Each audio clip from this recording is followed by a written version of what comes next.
"You're not coming, Mom. It's a family trip," Janet said, setting her wine glass down with a softness that felt rehearsed. A real family trip. She didn't even look at me when she said it, just rearranged the cutlery like she hadn't dropped a grenade between us. That phrase, real family, sank like ice water through my spine. I sat there, 74 years old, hands folded, polite smile still frozen on my face. I thought maybe she misspoke, that maybe it was a joke said poorly. But her husband nodded in agreement, and the kids kept eating, eyes down, as if they'd been prepped for this dinner. I didn't say a word, not even when she added, it's easier this way. We need space. The kids need space." I drove home in silence. The radio stayed off. My old sedan rattled slightly on the highway as Wilmington shrank behind me, the same town I'd lived in since 1969. My hands gripped the steering wheel too tightly. Back in my kitchen, I made tea I didn't drink. The kettle's whistle had long gone quiet by the time I noticed it had boiled. They were going to Sicily. A 12-day trip. A villa near Ragusa. Private pool. Seaside dinners. Horseback riding for the children. Wine tasting for the adults. I knew because I'd seen the itinerary. The itinerary I paid for. The invoice had come to my email by accident. Or perhaps they'd simply forgotten to remove my name from the booking info after using my credit card. I was listed as the main guest. That was last month. "Mom," Janet had said back then, "could you help us book something special for the kids? A family experience. They'll remember it forever." Of course I'd said yes. I always did. Just like I did for their mortgage top-up, for the minivan, for Ben's braces, for Emma's dance school, for Janet's real estate license. I closed the laptop slowly that night, sat in the dark. The house was quiet except for the slow ticking of the old wall clock. They were leaving in 5 days. And I wasn't family. I reached for my phone, not to call her, not to argue. I opened the banking app instead. Tomorrow, I would call the bank. I didn't sleep that night. Not really. I lay in bed staring at the ceiling, counting the faint cracks in the plaster. The bedroom felt colder than usual, though it was July. I reached for the quilt my mother made decades ago. The edges were fraying, but the weight was familiar. In the morning, I sat by the window with my coffee, watching the neighborhood stir. The Thompson sprinkler kicked on across the street. A dog barked 2 houses down. A jogger passed with music leaking from his earbuds. The world, in its indifference, moved on. I thought about Janet, about the way her tone had changed over the years. At first it was, "Mom, I don't know how we'd manage without you." Later it became, "Mom, it would mean a lot if you could help just this once." Then came, "Mom, this is just how things are now." But I remembered how it used to be. When she was 3, Janet would refuse to fall asleep unless I sang her that silly lullaby, something about a fox and a fiddle. When she was 8 and afraid of the dark, I taped glow-in-the-dark stars on her ceiling and told her they were guardians. When she was 12 and her best friend moved away, she cried in my lap for hours. When she was 16 and failed her driving test, I drove her through that same parking lot every afternoon until she passed. Her father, Charlie, had passed when she was 11. Heart attack. Quick, they said. Unexpected. I hadn't expected anything quick after that. I worked nights cleaning offices, day shifts at the grocery store. I saved every bit I could. Bought this house with his insurance payout. Paid off Janet's college loans myself. She never asked me to. I just did it. It was what mothers did. When she married Aaron, I gave them a check for $25,000. My entire emergency fund, She cried then, said she'd pay me back. Of course she didn't. That wasn't the point. Over the years, I began to disappear from her life. Not all at once, not loudly, just softly. Fewer visits, quicker phone calls, conversations that skimmed across the surface of things. When I offered to babysit, it was accepted with relief, but never with warmth. Still, I stayed quiet. I told myself she was busy. I told myself she loved me in her own way. That family was complicated, that maybe I was asking too much. But when someone tells you that you're not part of the real family, it sharpens everything, past and present. What you did, what they took, what they erased. I pulled out the folder from the bottom drawer of the sideboard, the one with the paid invoices, the receipts, the travel agency email printout, the $14.80 charge for the villa in Ragusa, the airline tickets, the tours, the car rental, every cent charged to my card, quietly, naturally, as if it was a given. I placed them in a neat pile on the kitchen table. Then I reached for the phone. It was time to call the bank. "Mrs. Sanders, good morning," said the voice on the line. "This is Dana from Pacific Horizon Bank. How can I assist you today?" Her tone was cheerful, efficient. She didn't know I'd been awake since 4 a.m., sitting at the kitchen table in my robe with my second pot of coffee going cold. "Dana," I said slowly, "I need to talk to someone about reversing some payments. Travel-related transactions." There was a pause, just a second too long. I imagined her looking up my account on her screen, seeing the numbers. "Yes, of course. I can help with that. Are you referring to the recent charges to Ital Vista Travel Group?" "Yes," I said. "All of them." Another pause. She was trying to sound neutral, professional. "That's a fairly large set of transactions, Mrs. Sanders. May I ask, are you disputing the charges? Or requesting cancellation?" "Cancellation." "I see. One moment while I check which items are still eligible for reversal. Some of these may be non-refundable." I waited. My eyes drifted across the living room, the threadbare couch, the framed photo of Charlie and me on the porch with baby Janet in my arms, a sun-faded crocheted throw on the armrest.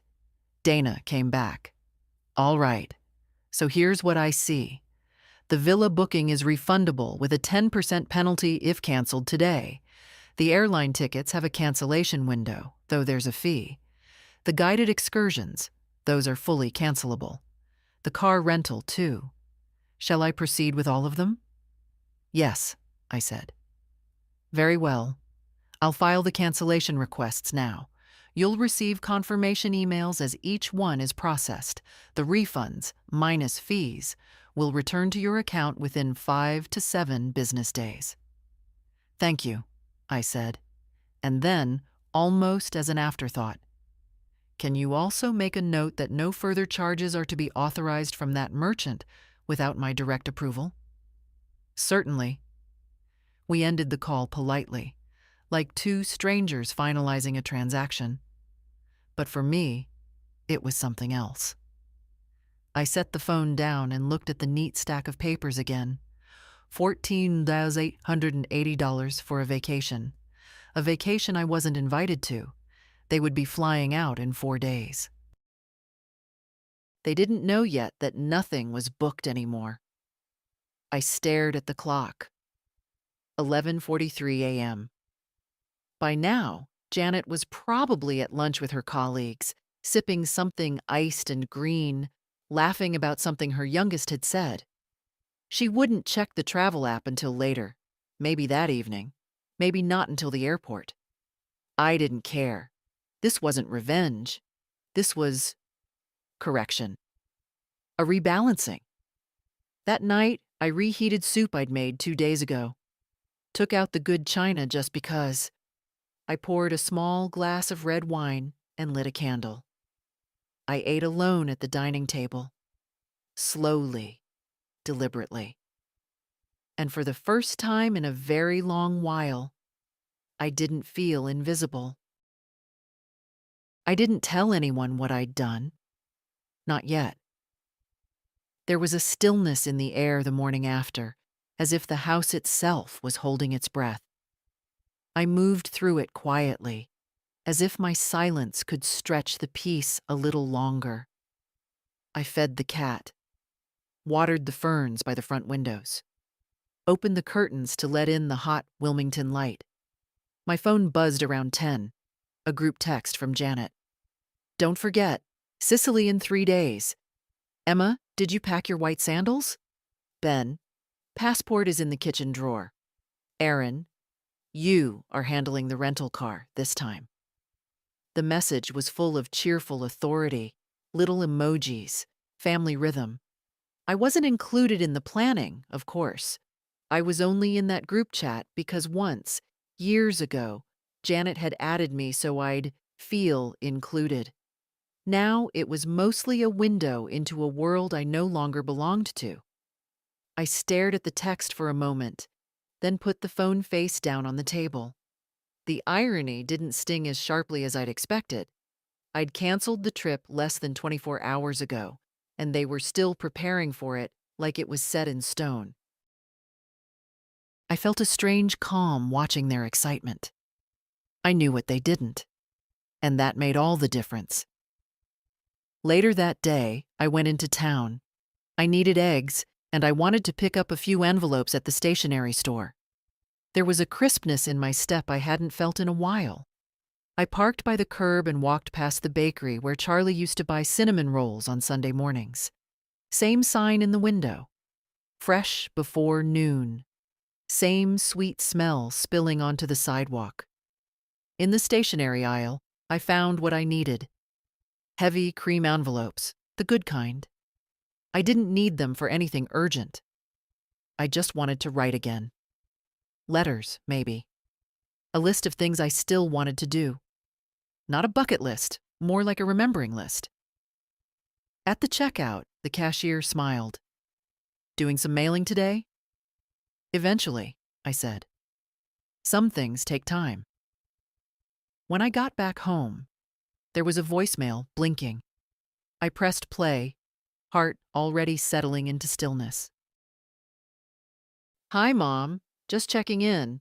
We're trying to finalize a few things with the travel agency, but keep getting an error on the booking site. Weird glitch, I guess. I know you helped with the booking, so I wondered if you'd gotten any emails. Anyway, call me when you can." Her voice was casual, slightly distracted, as if we were just two teammates working through a scheduling issue. As if she hadn't said what she said. As if she hadn't excluded me. I didn't call back. Instead, I made a small pot of tea and took it out to the porch. The heat was heavy but not unbearable, and the shade from the old dogwood tree made it feel tolerable. I rocked gently, watching the street. A man walked by with a stroller. A woman jogged past with her golden retriever. 2 teenage boys rode bikes too fast down the hill, whooping. At some point, I remembered something Janet had said years ago. Maybe 12, maybe 15. We were in the backyard after a barbecue. She'd just put Emma to bed. Her wine glass was nearly empty. "You know, Mom," she said, "sometimes I wonder what my life would have been like if I didn't have you around. Not in a bad way. I mean, just if I had to figure things out alone." At the time, I took it as a compliment. That I'd been her safety net. Her anchor. Now, I saw the other edge to it. She'd never had to figure anything out. Not really. Not the money, not the logistics, not the consequences. I was always there, unseen, reliable, willing. A shadow behind her spotlight. Not anymore. That evening, I received 3 more messages. 2 from her, 1 from Aaron. Short, increasingly tense, asking about the booking, the card, the website.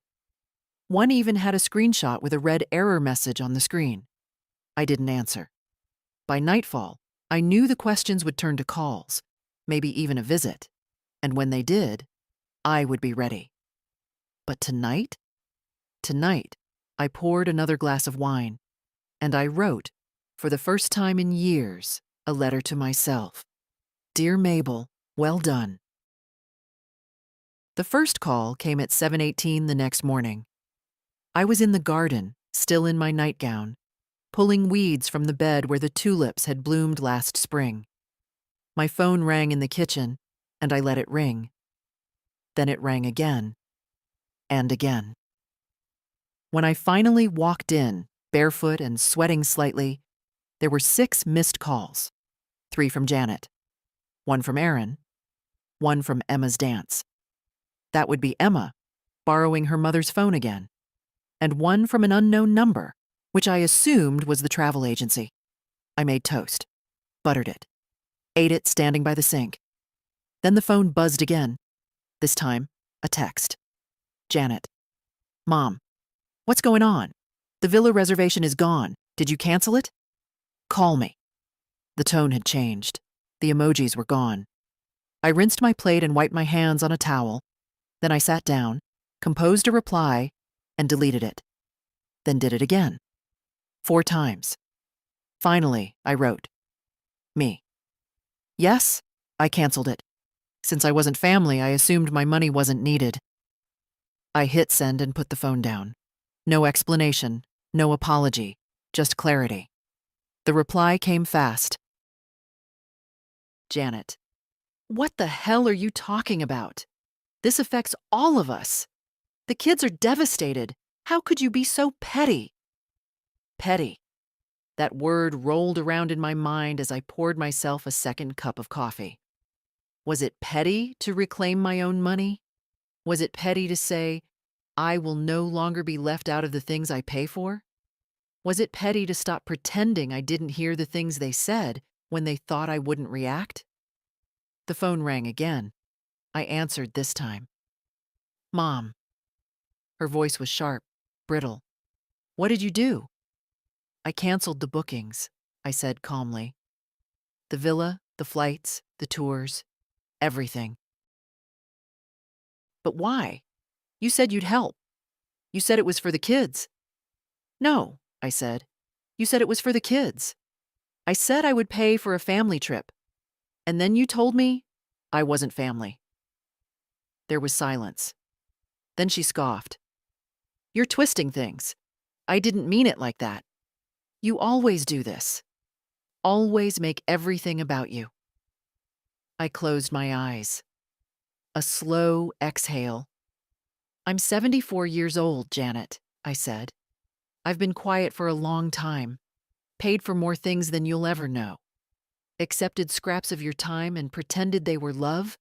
You don't get to rewrite the rules because now they've stopped working in your favor. She was quiet again. Then came the real voice, the one beneath the performance. We told the kids, Mom. We showed them pictures. Ben was so excited for the horses. Emma made a packing list. What am I supposed to tell them now? I almost softened. Almost. But I remembered something. 2 months ago, after Emma's dance recital, Janet had taken photos with everyone. Aaron, his parents, her in-laws, even the coach. I stood by the door, waiting. She didn't wave me over. When I asked later, gently, if she'd gotten a photo with me, she said, "Oh, I think Aaron's mom did. I'll ask her to send it."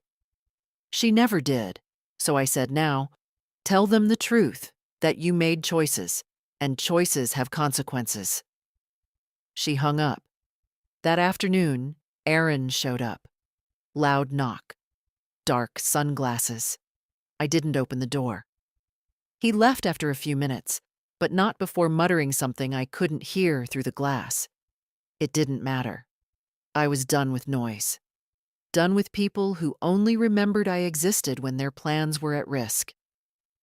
Later that night, I lit a candle on the porch. The sun was low, the air thick with summer. Somewhere in the distance, children laughed. Probably neighbors. I thought about what I'd do with the money. Not the dollars. They weren't important. The power of it. The decision. The reclaiming of my own place. Tomorrow, I'd call the lawyer. There were documents to revisit. Accounts to shift. The foundation had been shaken, and now I would rebuild it. On my own terms. It's strange, the silence that follows confrontation. Not like peace, more like the quiet after an earthquake, when dust still hangs in the air and the walls haven't yet decided whether they'll hold or fall. The day after Aaron came to the door, I heard nothing. No texts, no voicemails, no knocks, not even a drive-by from Emma, who often biked past the house on her way to practice. I should have felt victorious, maybe, or relieved. Instead, I felt something different. Space. Not empty, just spacious. Like a room I'd always been shoved into suddenly had windows. By mid-afternoon, I finally turned my phone back on. There was only one new message. Ben. Ben, 12. Grandma, are you mad at Mom? What happened to the trip? Just that. 12 words that pulled tighter than anything else had. I sat down on the couch, the phone in my lap, my fingers hovering over the screen. What could I say to a child? One who didn't understand that love wasn't measured in amusement parks or airplane tickets? I typed and erased a dozen replies before settling on. Me. I'm not mad at anyone, sweetheart. Sometimes grown-ups make decisions, and they're not always easy. I love you very much. He didn't respond. I didn't expect him to. I put the phone away and went to the garage, where I kept an old trunk of photo albums and documents. Janet never liked the garage, said it smelled of dust and memory, but I'd always found it comforting. It was where Charlie kept his fishing gear, where we stored the Christmas decorations, where time felt honest. I pulled the trunk into the house and opened it. Inside, my wedding photo. Janet's birth certificate. Old report cards. Receipts from the early years. Diapers. Her first crib. The nightgown I bought after Charlie died. The envelope from her first paycheck, the one she proudly handed to me at 19, saying she'd take me out for dinner with it. I'd kept it. The ink had faded, but the memory hadn't. There were also letters. One from her after a college breakup, telling me I was the only person who understood her.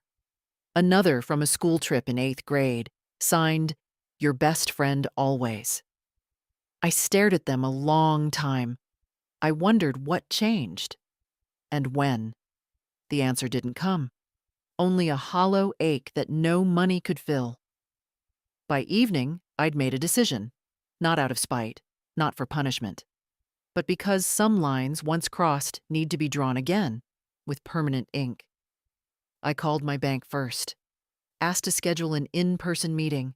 I wanted to ensure all my accounts were secure, that no one else had access. I'd allowed Janet limited access years ago. For emergencies, I told myself. She never abused it exactly, but she'd come close. Now I wanted it gone. Then I called Martin Sharp, my lawyer. A polite, quiet man who'd handled Charlie's will and helped me when I refinanced the house. Martin, I said, I need to make changes to everything. His voice didn't waver. Of course, Mrs. Sanders. When would you like to come in? Tomorrow. Would you like to discuss anything in advance? Yes, I said. I'd like to set up a trust. For my granddaughter, Emma. There was a brief pause. Not for your daughter? No. I heard him adjust papers, his tone shifting into quiet professionalism. Very well. I'll prepare the preliminary documents. We'll go through them together. Thank you, Martin. After I hung up, I sat in the kitchen with the last sliver of sunset hitting the linoleum. I let it warm my ankles. It wasn't a moment of triumph.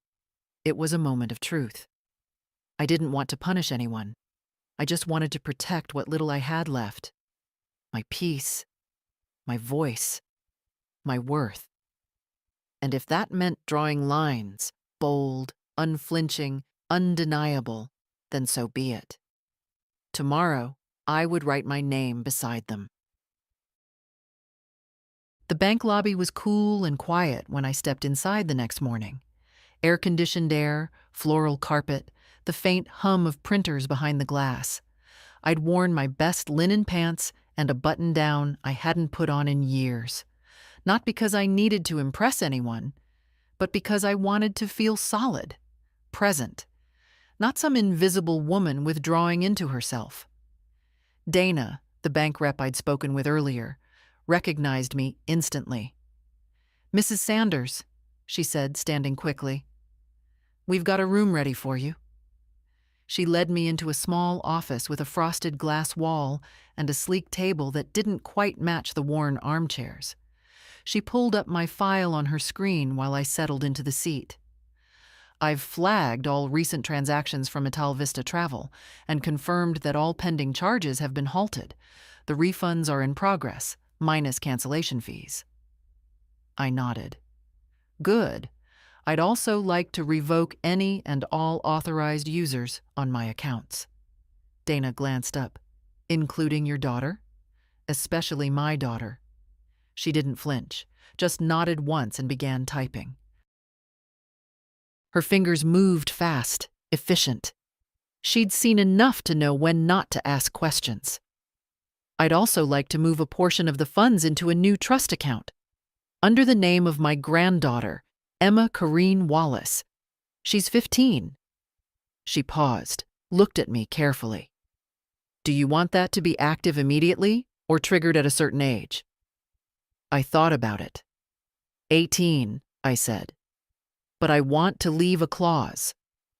She has to write me a letter, not a legal document, just something real, something that says what she wants to do with her life, even if she changes her mind later."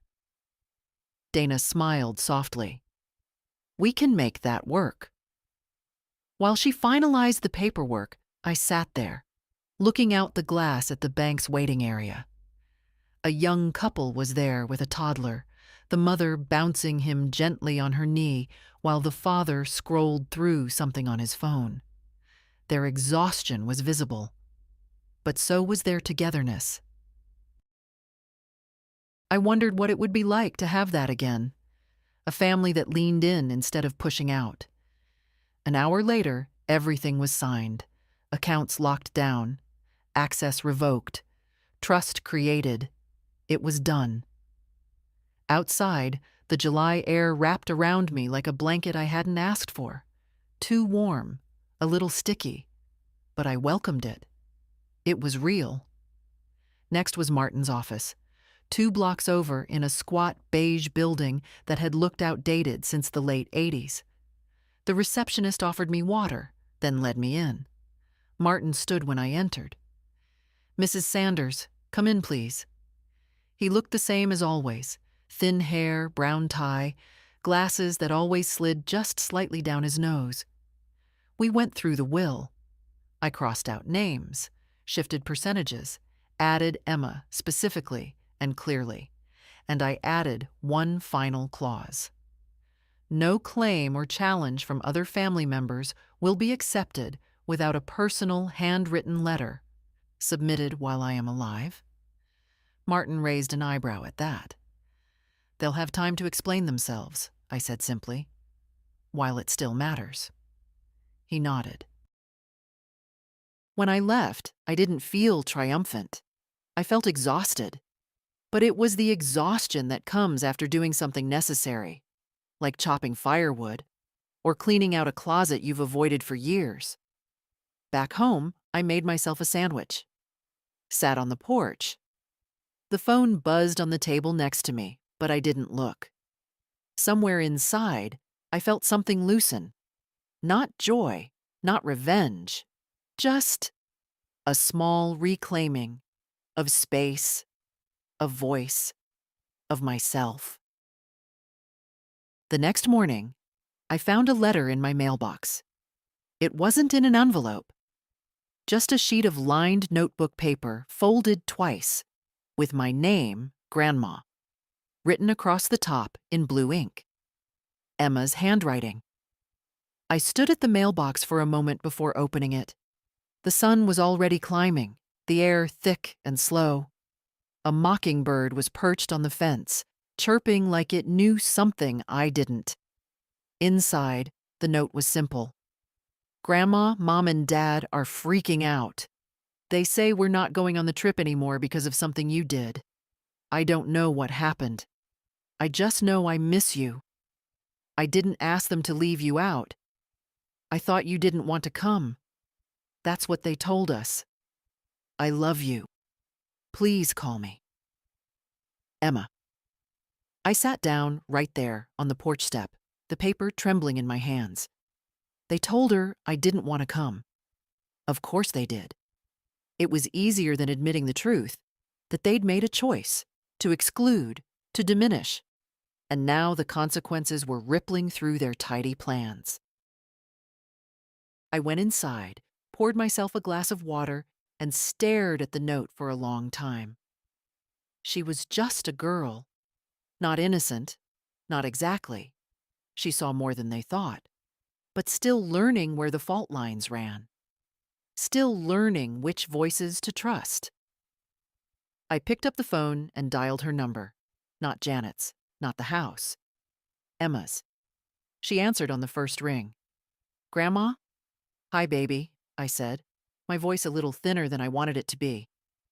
I got your note. Are you okay? She asked quickly. Are you mad? No, sweetheart, I'm not mad. I'm just sad. Sad that things were said that shouldn't have been, and sad that you were caught in the middle. There was a long silence. They told us you didn't want to come, she said, her voice barely above a whisper. I didn't believe it. Not really. You were right not to. More silence. Then, I really wanted you there. I wanted to show you the sea turtles. I wanted to sit on the balcony and drink hot chocolate like we did that time in Georgia. I smiled, though my eyes stung. I wanted that too, I said. More than you know. Can't we still go? She asked, a tremble in her voice. Just you and me? My throat caught. We'll find our own trip, I said gently. One where no one gets to decide who belongs. She sniffled. Mom's going to be so mad I called. She might. But sometimes doing what's right means making people angry, especially people who are used to being in charge. I heard footsteps in the background. Muffled voices. I have to go, Emma whispered. But thank you for calling. I love you. I love you too, honey. Always. She hung up. I set the phone down and stared out the window. That call had changed something. Not everything, but something. Emma had reached across the line, and I'd answered. Later that day, Janet texted again. Janet. Unbelievable. Manipulating your granddaughter now? You're seriously crossing a line. I didn't respond, because for once I wasn't reacting. I was choosing, and I had no intention of crossing back. She came in the late afternoon. I heard her car before I saw it. Too fast down our quiet street, tires crunching the gravel shoulder. She didn't park in the driveway like she used to. She pulled up crooked by the curb, engine idling for a moment before she finally shut it off. Janet. I watched from the kitchen window as she climbed out, slammed the door, and stood there like she was deciding whether to come in or blow the whole thing off. She didn't knock. She let herself in with the key I'd given her years ago, the one I'd forgotten still hung on her keyring. I didn't move. She walked straight into the kitchen, where I stood rinsing lettuce from the garden, and set her sunglasses on the counter with a practiced clatter. I want to talk, she said. I turned off the tap and faced her. Then talk. She was already halfway into her speech, the one she'd probably rehearsed in the car. I can't believe you'd sabotage something like this. Do you have any idea how much this trip meant to the kids? To Aaron and me?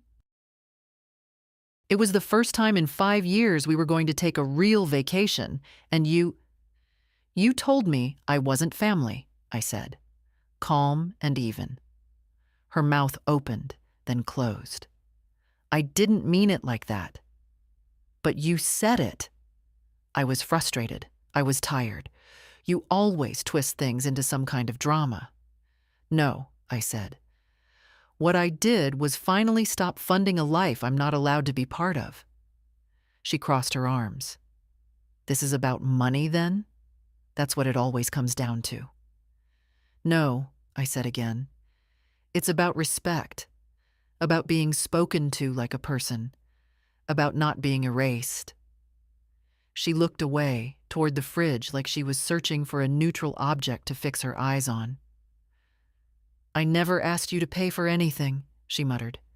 You never had to, I replied. It was just expected. Every request came wrapped in guilt or wrapped in silence. Either way, I delivered. She shook her head. You're being so dramatic. We could have talked about this, we still can. But not like this. Not with you punishing everyone. Is that what you think this is? I asked. A punishment? Emma's heartbroken, Ben's confused, Aaron's furious. You've left chaos in your wake, and for what? To prove a point? No, I said. To stop disappearing. That stopped her. She didn't speak for a long time. Then finally, quieter. You've been holding this in for a long time. I nodded. Too long. She ran her hands through her hair. She looked tired now, not angry, just worn. What do you want me to say? She asked. That I'm sorry? That I messed up? I tilted my head. That would be a start. She sat down at the kitchen table like her legs had given out. I stayed standing. You could have talked to me, she said again, softer this time. Instead of nuking everything. I sighed. I talked to you for 20 years, Janet. With my time, with my money, with my silence. I talked until there was nothing left in me to say. Now I'm done talking. She looked up at me, and for a second, I saw the little girl again, the one with scabbed knees and eyes too big for her face. Then it was gone. You really cut me out of everything? She asked. The accounts, the will, all of it? I nodded. And I'll be reviewing the title on the beach house next. She flinched like I'd struck her. That place was for the kids. And now it'll be for the one who remembers who built the shore under their feet. Her jaw tightened. We sat in silence for a while, a clock ticking somewhere in the hall, her unfinished apology hanging in the air between us like laundry on a line no one wanted to fold. Then she stood. Okay, she said. Message received. She picked up her sunglasses, walked to the door, and paused. You always said you didn't want to die alone, she said without turning around. I took a breath, steady and even. I still don't, I said. But I'd rather be alone than be invisible. And then the door closed behind her. That night, the house was still. Not the kind of silence that aches, but the kind that breathes. Steady, real, mine. I sat by the window in the armchair Charlie once claimed as his, the one with the worn arms and cushion that still held the shape of his back. A cup of tea rested on the windowsill. The street outside was dark except for the soft glow of a porch light across the road and the occasional blink of a passing car. I wasn't waiting for another confrontation. Not tonight. Janet wouldn't be back. I knew her well enough to know that when she left like that, straight-backed, words still simmering behind her teeth, She wouldn't return until she could control the script again. And that door was closed now. Tomorrow, I had another appointment. One I'd put off for too long.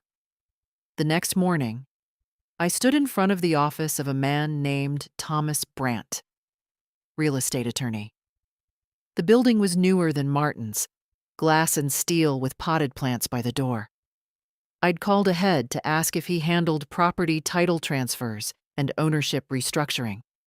He did. When I walked into his office, Thomas was warm, respectful. Younger than I expected, maybe late 30s, with the kind of gaze that stayed steady. He offered me water. I declined. "I want to review the current title structure of a beach property in Beaufort County," I said. "It's in my name, but there are transfer on death provisions set for my daughter." He tapped a few notes. "We can definitely take a look. If you're thinking of amending beneficiaries or putting it into a trust, there are a few routes." "I want to remove the TOD designation completely," I said, "and I want to ensure that the property can't be inherited by anyone who isn't explicitly named in my trust." He glanced up just once, then nodded. "All right," he said. "I'll prepare the draft." We worked in silence for a few minutes. I answered questions, confirmed parcel numbers, reviewed tax documents. When it was done, he printed the new documents and passed me the pen. "I'll need to notarize," he said gently. "Are you sure you want to do this?" I looked at the signature line, the ink heavy in my hand. "I've never been more sure of anything," I said. I signed. The property, the same house they all begged to borrow every summer, the same house I paid for with the last of my savings, was no longer promised to the people who had treated me like a fixture, not a person. It would go to Emma, if and only if she wanted it, if and only if she understood the legacy it carried. After I left, I stopped at a small bookstore I used to visit when Janet was little. The owner, a woman named Claire, was still there. We'd known each other once, when we were both young mothers. I bought a journal, thick and bound in dark green linen. Back home, I made lunch. Real lunch. Baked chicken thighs, rice with lemon and herbs, a little salad. I set the table for one and ate it all slowly. Then I sat down with the journal. On the first page, I wrote, "For Emma. If one day you want to know why I made the choices I did, read this. It wasn't about blame. It wasn't a list of grievances. It was a map. Through the slow erosion of love, the silences, the absences, the small humiliations. Through the moments of warmth, too. The days I still remember with tenderness. A legacy not of money, but of truth. By the time the sun dipped behind the trees, I'd filled 5 pages. The phone rang once. Aaron. I let it go to voicemail. I wasn't done writing. I spent the next 2 days in quiet motion, not retreating, just reorganizing. It felt like sweeping out an attic you'd been storing too much in for too long. Every drawer I opened, every cabinet I cleared, seemed to whisper the same thing. You don't need to carry this anymore. On Thursday morning, I pulled out a heavy old box from the hall closet. Inside were Janet's childhood mementos, her first ballet slippers, the chipped ceramic turtle she made in 3rd grade, a faded friendship bracelet still tied in a knot. For years, I couldn't bring myself to part with any of it. I kept thinking one day she'd want to go through it with me, laugh about the memories, maybe take something home. She never did. So I sat with that box in my lap, pulled out each item and asked myself, do I need this to remember her? One by one, I let them go. The house began to feel lighter, airier, as though it had been holding its own breath all this time, waiting for me to make a choice. And I had. That evening, the phone rang again. I didn't recognize the number, but I answered anyway. "Grandma?" Emma's voice, quiet but clear. "Hi, sweetheart." A pause. "Can I come over?" My heart twisted. "Are you sure your mom's okay with that?" "I didn't ask," she said. I need to see you." 10 minutes later, she was at the door. She looked older than 15. Maybe it was the set of her mouth, or the way her backpack hung from one shoulder like she was already carrying more than she should have to. I made tea. She didn't want any, just sat at the kitchen table biting her lip, picking at a loose thread on her sleeve. "I think I understand now," she said. "Why you did what you did." I didn't say anything. "I asked Mom why you canceled the trip," she went on. "She said you were trying to teach us a lesson, that you wanted to embarrass her." Emma looked up, eyes searching mine. "But I think you were just tired of pretending." I nodded slowly. "That's exactly it." She reached into her backpack and pulled out a spiral notebook. "I started writing you a letter. You said I had to write one for the trust. I don't know if it counts yet, but I wanted to show you I was thinking about it." I took the notebook from her, careful not to rush. The first page was messy, words scribbled and crossed out, but I could see the effort in every line. She hadn't been told to do this. She chose it. We sat in silence for a long time. The quiet was full, not heavy. Then she asked, "Are you going to forgive Mom?" I took a breath. "I've been asking myself that," I said. "And the truth is, forgiveness doesn't always mean opening the door again. Sometimes it just means letting go of the hurt." Emma looked down, nodding. "You're not responsible for any of this," I added gently. "None of what's happened is your burden to carry." She blinked quickly, then reached for my hand. "I don't want us to stop being family," she whispered. "We won't," I said. "But from now on, it'll be the kind that's chosen, not just assigned." Later, when I walked her to the door, she turned and hugged me hard. Not the polite kind of hug teenagers give out of habit, but one that said, "I see you." And for the first time in years, I let myself cry. Not because I was broken, but because something was finally beginning to heal. Friday morning arrived with a softness that surprised me. The sky was overcast. Light filtered gently through the windows, and for the first time in weeks, I woke up without the heavy stone of dread in my chest. I made breakfast slowly. Eggs, toast, real butter. No rush, no agenda, just time and quiet. My phone buzzed at 9:42 a.m., a voicemail. No ringtone. I'd silenced Janet's number days ago. Still, curiosity won. I played it back while washing dishes. "Mom, I know you don't want to hear from me, but I'm asking you to think about what you're doing. You've always been the bigger person. You've always been better than this. I don't understand why you're throwing everything away over one bad moment." Emma came home in tears. "She thinks you hate us. Please, can we just sit down and talk?" Her voice cracked near the end. That familiar high pitch she used when emotions started leaking through her control. I dried my hands on the dish towel and stared out the window. The street was still. A bluebird hopped along the fence line. I didn't call her back. Not because I was angry, but because I'd already sat down. I'd already talked. For years. That afternoon, I went to the post office. I had 2 envelopes to mail, both thick with documents. One for Martin, with my final signed amendments, and one for Emma, with a handwritten note and the first few pages copied from my green journal. "Dearest Emma, this is not a history of pain, though you may read it that way at first. It's a history of remembering, of returning to myself. You may not agree with everything I've done. That's all right. But I hope you'll understand why it mattered that I did it. With all my love, Grandma. I placed the envelopes on the counter and paid for priority mail. Sending something important? The clerk asked kindly. Yes, I said. Very. Back home, I found myself drawn to the living room bookshelf. I hadn't touched it in ages.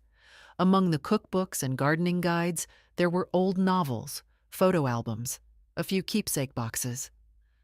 I pulled one down and opened it. Inside, Charlie's old watch, still ticking after all these years. A dried rose from our 25th anniversary dinner. And a note in his handwriting, folded in half, stained with time. I'd forgotten it existed. Mabel, you give and give and give. One day, I hope someone sees the cost. Love, C. I sat on the couch and held the note in both hands. He saw me. Back then, when no one else did. That evening, I walked through the house slowly, touching walls, rearranging a few frames, folding a throw blanket over the back of the couch. It was a kind of preparing, a quiet readiness. At sunset, I lit a candle. Then I pulled out a map. The last thing I did that night was circle a small coastal town I hadn't been to in 30 years. I wasn't running. I was choosing. And this time, the trip would be mine alone. The suitcase I pulled from the attic was older than Emma, a sturdy navy Samsonite with a zipper that stuck if you pulled too fast. It still had the faded airport tag from our trip to Charleston in 1997. Charlie had packed it back then, carefully rolling my cardigans like he was folding precious linen. I dusted it off, laid it open on the bed, and began to pack. Not much, just enough. 2 cotton dresses, comfortable shoes, my favorite sweater, soft with age but still warm, a wide-brimmed hat, the green journal. No one knew I was going. I hadn't told Janet. Not because I wanted to keep secrets. I was simply done making announcements to people who didn't listen. By mid-morning, I was at the train station. Wilmington's platform isn't much, just a long stretch of concrete with a tired bench and a vending machine that always eats your change. But the train arrived on time, its horn low and echoing across the tracks like an old friend clearing its throat. I boarded slowly, found my window seat, and sat down. The conductor nodded politely as he passed. As the train pulled away, I watched the town recede. The diner where we used to get milkshakes after Sunday church. The bookstore Janet loved as a girl. The park where I once sat through 4 hours of Emma's 3rd grade softball game. My town? My past? Shrinking, softening, not vanishing, just shifting into the background. The rhythm of the train calmed me. Steady. Predictable. Like a second heartbeat. I didn't check my phone. I didn't need to. Whatever message Janet had waiting, an apology, another plea, or more silence, it could wait. She had her choices. I had mine. I opened the green journal again and wrote one more line under yesterday's entry. Today, I left. Not because I was pushed, but because I finally knew the way forward. The landscape outside the window turned greener the further we went. Marshland gave way to trees, houses scattered out. The air seemed different, freer. I thought about Charlie, how he always wanted us to take a long road trip down the coast after retirement. We never did. Life got in the way. Or maybe we just forgot to choose it while we still could. So I chose it now. This wasn't a vacation. Not exactly. It was a restoration. A way to hear my own thoughts again, without the static of obligation.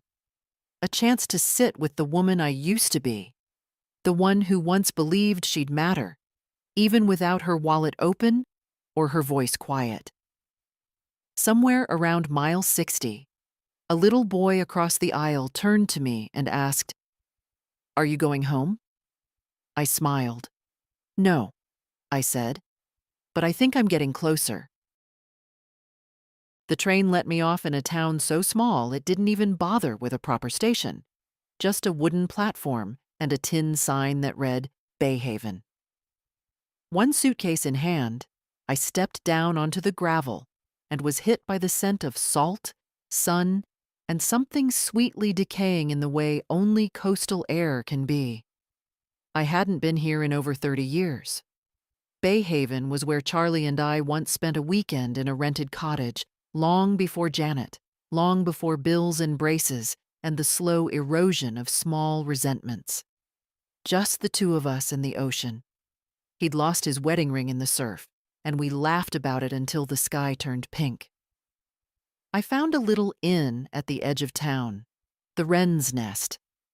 2 stories, painted seafoam green, with white wicker chairs on the porch, and a bell above the door that jingled like a question. The woman at the front desk wore a cardigan too thick for the weather and glasses on a chain. "Here for the writer's retreat?" she asked, glancing at my journal. "No," I said, smiling. "Just here to remember how to be alone." She blinked, then nodded, as if that made perfect sense. I paid cash, asked for a room facing west. That first night, I didn't unpack. I opened all the windows, turned off the ceiling fan, and let the ocean breeze stir the curtains like a restless guest. I sat on the bed, watching the sun drop behind the line of pines, my feet bare, the old floorboards cool beneath them. And for the first time in what felt like years, I wasn't bracing for anything. No phone calls, no expectations.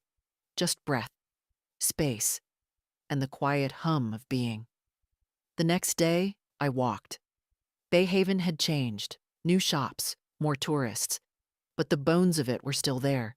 The pier with its peeling paint, the ice cream stand by the water, the bench where Charlie and I had once shared hush puppies wrapped in brown paper. I stopped at a cafe for lunch, grilled fish and sweet tea. The waiter looked about Emma's age. He called me ma'am and brought extra lemon slices without asking.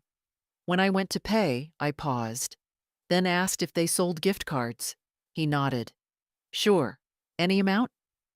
"100, I said. "Put the name Emma Wallace on it." He scribbled it down.